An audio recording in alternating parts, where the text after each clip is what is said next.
Newsfirst Newsline with Faraz Shaukutali. And a very good evening to you and welcome to Newsline Zoom.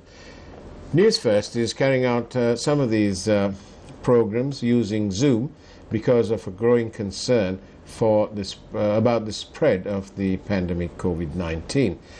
Nevertheless, whilst we are also, like you, trying to keep the numbers down and keep a check on the spread, we are joined by Zoom by a person who's been in the news recently, Mr. Thushan Gunawardena, who is an expert in the IT industry, in high tech, and he answered a advertisement, and hence this story. Let's see what he has to say, shall we? Very good evening to you, Mr. Thushan Gunawardena. Good evening for us. Mr. Thushan Gunawardena is in the news because he was, until very recently, the Executive Director at the Consumer Affairs Authority of Sri Lanka. Thushan, can you tell me, what did you do to get that job? How did you get that job at the Consumer Affairs Authority? It was the President had a committee, and I applied for it. Of course, I did some work for His Excellency the President for his campaign. But we were given the opportunity to apply for this job. After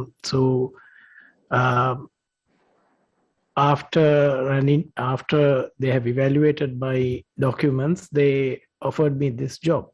So that's how it came about. Did you apply specifically for this job at the CAA, or did you apply sort of in a ballpark way? We sent our CVs to the committee, and that's how it was done. And this is a committee that was it chaired by Dr. Jayasundra, was it? Yes, I think so. So you ended up at the Consumer Affairs Authority, and tell us why have you sort of decided to offer your resignation and leave? What made you do that? I joined actually to carry forward the vision of the President. His policy document, the Vistas of Prosperity and Splendor. So I was inspired by that, and I wanted to actually make a change and get involved in developing the country. Not necessarily, it was never that I wanted to do a government job, but I was more interested in developing the country, as stated in the manifesto. So I took up the challenge, and I was expecting a broader involvement in terms of changing the current, changing the way the country is moving forward. I mean, we were told that we can independently work. We should not bow down to pressure from the political authority. We were given specific tasks. So when I started carrying out certain functions, I realized that the political authority didn't want me to do that. So they decided to complain to the cabinet, saying that I'm working against the government. The first issue started when the Consumer Affairs Authority wanted to hold the the International Consumer Awareness Day, and so I actually specifically put a footnote in that saying this should be used for consumer awareness and not for political activity. because I had strong suspicions that this money was to be used for political activity.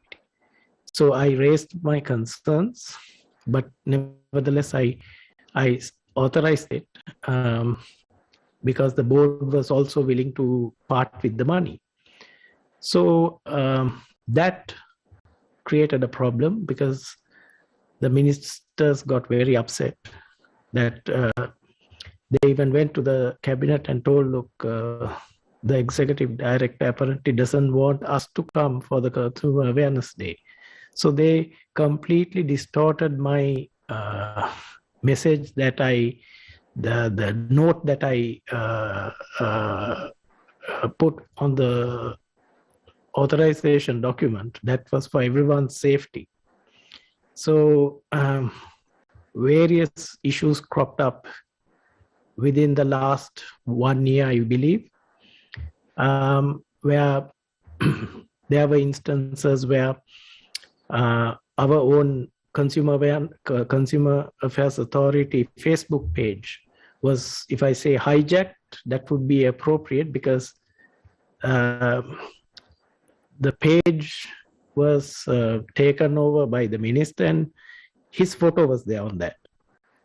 It was, we are a authority, and imagine the minister's photo, 2 photos on the background, and they started running his campaign speeches and all that on our own page.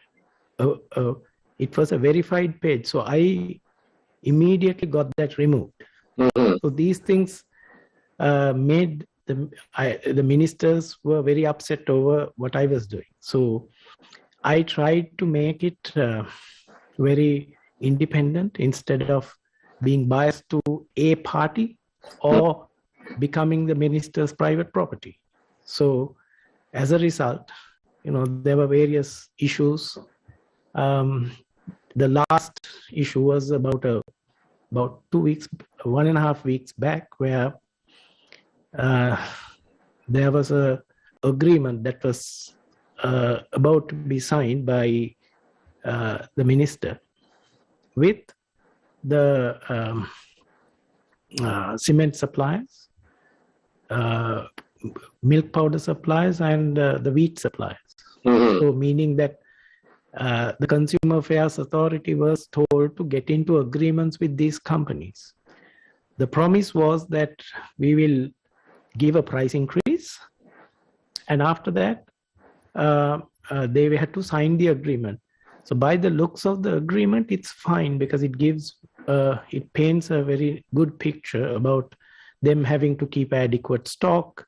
They have to look after the exchange control. They have to allow access to for us to check the stock. All these are good conditions. But there was when you read below, there is a force majeure clause where it says during a COVID, riot, strike, civil commotion, government decisions, so on and so forth. All these conditions were below. And this is a pandemic. So whatever we sign, all those conditions mentioned earlier will be null and void because it's a pandemic. So what essentially would have happened had that agreement gone through is that the suppliers would say, look, it's a force majeure condition and we can't do anything about it. So Sorry, can I just stop you there for a second and ask you, by invoking the force majeure clause, would that then mean that the prices could have gone up beyond the so-called controlled price? Exactly. It will, because none of the conditions will matter at that point. And that would have given a blanket cover to the suppliers. And the Consumer Affairs Authority would have been paralyzed. So I opposed that.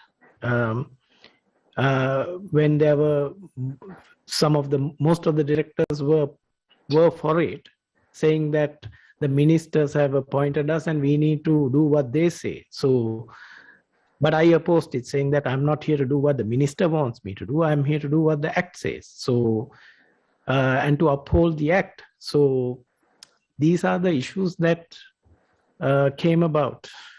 Thushan, may I ask you, do you firmly believe that in this case, let's talk about the minister that you had, sort of served under, if you like, or the line minister. Do you believe that these political figures, like in this case our minister, do you feel that they don't know how to make the distinction between what is in the Act and what is envisaged in the Constitution for any minister? I think so too, because firstly, I don't think they understood anything in that agreement. Maybe there was a language issue. Even beyond that, I think they don't understand that especially a authority like the Consumer Affairs Authority should be independent and it should serve the people. Instead, the political authority hijacks the functions of the Consumer Affairs Authority, and people who work independently are punished. So you're right. So there appears to be a lack of understanding and appreciating the difference between what is in an Act of Parliament and what is in the Constitution governing the workings of any minister. Now, I want to ask you this, Thushan. At the Consumer Affairs Authority, have they actually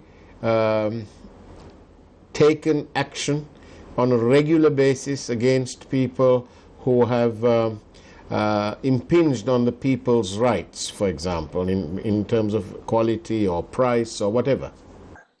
Yes, for us, within the last 1.5 years, we had multiple issues because for about 7 years, there were files which were idling and they haven't closed any of the files. None of the inquiries were held properly.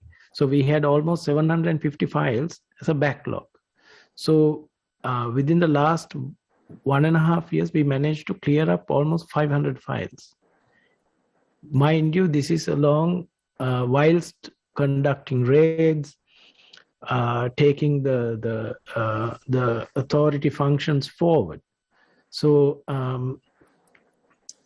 we had to first clear the backlog to make it current. So that was a difficult task. So we've managed to clear most of it, but we have, it's a government operation. I mean, you will be surprised that none of this, most of the functions are not computerized. It's horrible. We are actually in the dinosaur age. And for a person with a background in high tech, you must have wondered in which part of the planet you were on. Yes. I tried to bring in, whilst we wanted to move forward, bring in systems, bring in technology. I believe that I felt that at the time the government took over, I felt that these things will be changed immediately because we cannot move forward. When we are, all the services were like in the Stone Age. So we were way behind technology. So none of that actually materialized. Even though they spoke about deploying technology, nothing happened. But all the time, although much of this was in the Stone Ages, all the time, all your colleagues at the authority must have been using things like this, smartphones. Yeah. But not for the benefit of the country. On that note, we'll take a short break and have a look at this evening's headlines from the primetime news team at Newsfirst. We'll see you on the other side of the break.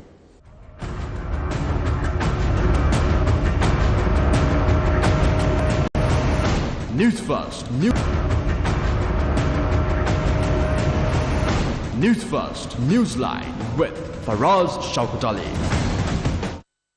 And welcome back to Newsline Zoom. I'm in conversation with the former Executive Director at the Consumer Affairs Authority of Sri Lanka, Mr. Thushan Gunawardena. Mr. Gunawardena has recently chucked it all in. He's resigned. And one of the reasons, amongst others, is a very smelly thing indeed. Let's find out more. Mr. Gunawardena, it's all about garlic, isn't it? Yes. Yes. Tell us about this garlic thing. I have read about it, but I'd really like to hear it from you, because some of the things that I read are almost unbelievable, but I know that they're true. But let me hear it from you. Yeah. For us, on the 9th, I got a call from a person saying that there was a consignment of garlic at the Valisara warehouse they were taking it out from the warehouse to be sold to a trader. Mind you, this is 56,000 kilos of garlic, approximately 2 container loads. 56,000 kilograms. So the garlic that was there was sent on a special directive given by the cabinet that whatever that is not cleared from the port was supposed to be sent to Satosa to be sold at retail shops. There is no directive given for them to sell it to wholesalers. So instead of selling it through their outlets, they have sold this to a third party. The cost, the amount that was paid for a kilo was 135 rupees. Okay. Mind you, the retail price of garlic for a kilo is about 540. So what they do is the person that purchased the garlic at 135 is a supplier to Satosa. So what he does is he takes it out, brings it and sells it back to Satosa for 445 to 450. That's the estimated price. So that's a whirlwind profit of around between 300 and 315 rupees per kilo. Per kilo. Just take it out, put it back. That's it. And this happened without any invoices. There was a instruction. The instructions came from the head office, the Lanka Satosa head office, to the outlet manager, directing him to not issue any invoices, collect cash. I mean, what kind of institution collects cash for 56,000 kilos at 10:30 in the night? This is almost as good as finding 20 million rupees in the car park of a Colombo 5-star hotel. But please carry on. Yeah. So we went in the morning because I got this call in the morning. So I sent a team there, told them to photograph everything as they enter. So then they took photographs of the logbooks. And while we were photographing, there were officers from the head office who has come there to, possibly alter the books. That was what was told to us. So anyway, we photographed the books. We took a statement from the shop manager because it was too late for him to do anything. So anyway, we got back, and immediately after our officers came to our office, just within an hour, the trade ministry sends a press release saying that a consignment of garlic has been sold without the knowledge of the top management. Now, this is mind-boggling, because even without doing an investigation, how did they know and how did they come to that conclusion that the top management is not involved? So anyway, they arrested one person from the top management after that. So, I mean, these are pretty gray areas. So, Thushan, can I ask you, when they sold these 2 containers at 135 rupees a kilo, how do they account for that money in the books of Lanka Satosa, or did they have no intention of entering it in the books? They would enter at a later stage, but how they are accounting it is an issue. We don't know what they're doing, so I'm sure the CID will need to go through it to find out how they account all this, because cash has been collected. Generally, transaction should have been a check at least, right? So in the night, they collect cash, 7.4 million cash to an outlet. And so are there any records of the outlet receiving the money for 56,000 times 135? Yes, the outlet manager has put a log. That's why I say everything is manual. So they have put a log entry saying that this amount was collected. It has been locked in the safe, and he has written saying that he got instructions from the head office not to issue invoices. So he has written all that. That's highly irregular. Highly irregular, because first of all, they can't give directives like that. And what is more worrying is the top management comes out and says that they were not aware. So who's taking responsibility at the end? who took the decision to sell 2 containers of garlic when the instructions were to the contrary? Instructions were, the cabinet paper is not for wholesale distribution; it's for retail distribution. So the person who has given the approval was the DGM Finance. Right. But I believe that they are trying to cap it there. So make him the scapegoat, and that's it. So, but there is no accountability beyond that. So everyone is covered beyond that, above that. So the chairman comes out and says, look, I didn't know. But there are emails from this officer who was interdicted. He has sent a mail to the CEO saying that he's going to sell this. So the CEO says he didn't read the email. So, I mean, why is the government even paying these people? So now we are faced with a situation where somebody says he didn't read an email, somebody else says I did write to whoever, to in effect to let them know that I've made an executive decision or to get permission. And at the end of the day, while all this talk goes on, it's the Republic of Sri Lanka, the people of Sri Lanka, who are actually left holding the baby, as in taking the losses. Exactly. And mind you, Satosa is making massive losses as of now. It is. Yes. And how come a loss-making organization, a government entity that is surviving on taxpayer money, is involved in these kind of scams?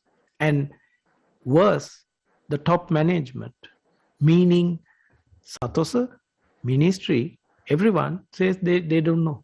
Well, maybe we need to blame the former government, because in the former government, we had a minister who very famously said, I don't know, I can't remember. And various court cases as well in which people claimed to not know and denied all knowledge, but there were houses, there were buildings, there were businesses, there were safes full of money, and nobody knew anything about it. So I don't know, is a fashion in Sri Lanka? I believe so, and unfortunately, it's only for the elite. It's not for the common man. Now, you applied all on your own because you had some faith in what President Gotabaya Rajapaksa's manifesto professed and so on. Following your poor experience at the Consumer Affairs Authority, would you be tempted to serve again, to serve your country again? Of course, for the country, yes, but not under these conditions. The current status is, I would say, is not conducive for someone to work independently. So I will not be taking up any position if the conditions are this, unless there are drastic measures are taken to change the way these organizations are operating. I read in the press today that you were tipped off by an SMS. Would that be true? No, I got a telephone call. Right. Not an SMS, but I got threatening WhatsApp messages. Post the event. Post the event, yes. So that's generally your gift when it comes to upholding the national interest, the people's interest. You tend to get threats, either in whichever form. You may also get a letter of demand, like some of us have received. But that's all part of the course to represent the people's interest. And you will consider some other posting, but under different circumstances. Yes, yes. All because you love the country?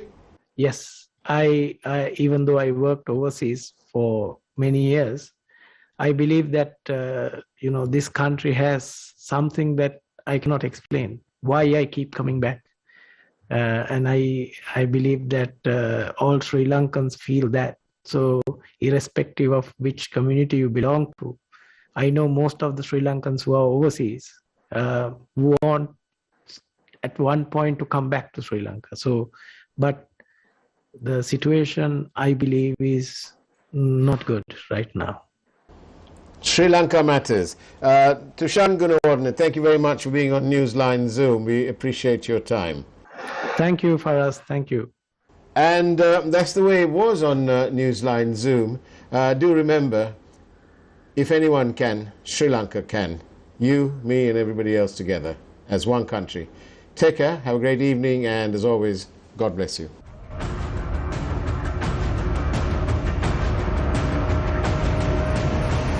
News First.